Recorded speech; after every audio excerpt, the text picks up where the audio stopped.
When, the day before Thanksgiving, Grace's son Leslie brought home a 30-pound turkey, she thought he stole it. They could barely afford rent that month. Turkey wasn't even a question. So when he dropped that heavy bag on the table, her stomach sank. "Where did you get this? From the store?" That's when it hit her. "Did you steal it?" "No," he snapped. "I did not." She didn't believe him. How could she? The apartment smelled like a leaking sewer pipe. That was all they could afford. "Damn life," she muttered. "Thanksgiving, and we don't even have a turkey. How low can it get?" It was the first Thanksgiving of her life without one. 5 years earlier, her husband had left her for a younger woman. Grace never understood why.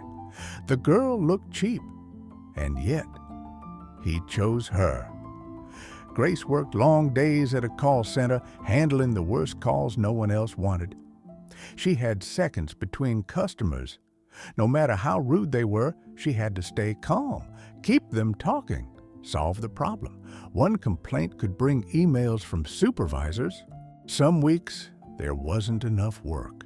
People were sent home without pay, then called back when needed. That had happened to Grace. She'd only been back for 13 days and still hadn't been paid. Her ex-husband sent almost nothing. By the time she got home, the thoughts came flooding back. The job, the divorce, the money, it all sat on her chest. Her eyes filled with tears. Leslie stood up and came over. "Don't cry, Mom," he said quietly. "Who cares about a turkey? I don't." "Yes, of course," she said, wiping her face, smearing mascara. "We're above that."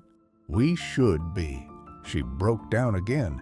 He watched her for a moment, then grabbed his jacket. "Where are you going?" "Dwayne's. Need to print something." They couldn't afford internet or a printer. Leslie saved his work on a flash drive and used his friend's computer down the hall. At Dwayne's, he sat at the computer.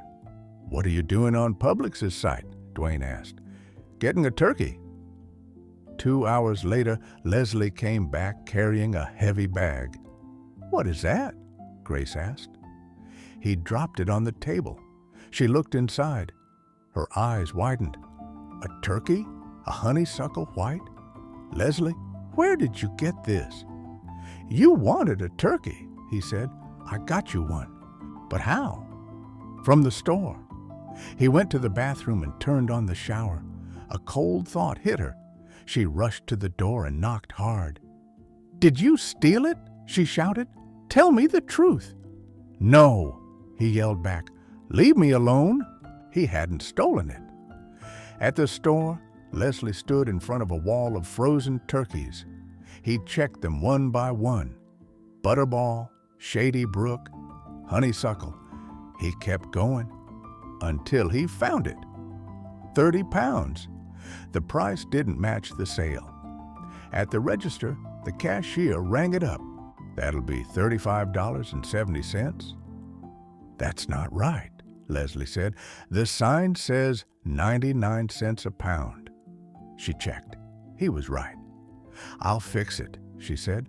"No," Leslie replied. "Your store policy says if the scanned price is higher than advertised, the item is free." She frowned, called the manager. A large man in a black uniform walked over. "What's the problem?" "He wants the turkey for free." The manager looked at Leslie. "You just happened to pick this one?" "Yes, sir." "Why not let us correct the price?" "Because of your policy." Leslie handed him a printed page. The manager read it. Customers in line began to watch. For a few seconds, no one spoke. Then the manager sighed. "Give him the turkey." Leslie took the bag, then paused. "Double bag it?" he asked. "I'd hate for it to tear." That night, Grace cooked the turkey. For once, She ate without thinking about money. Before bed, she kissed Leslie on the forehead. Lying there, she smiled.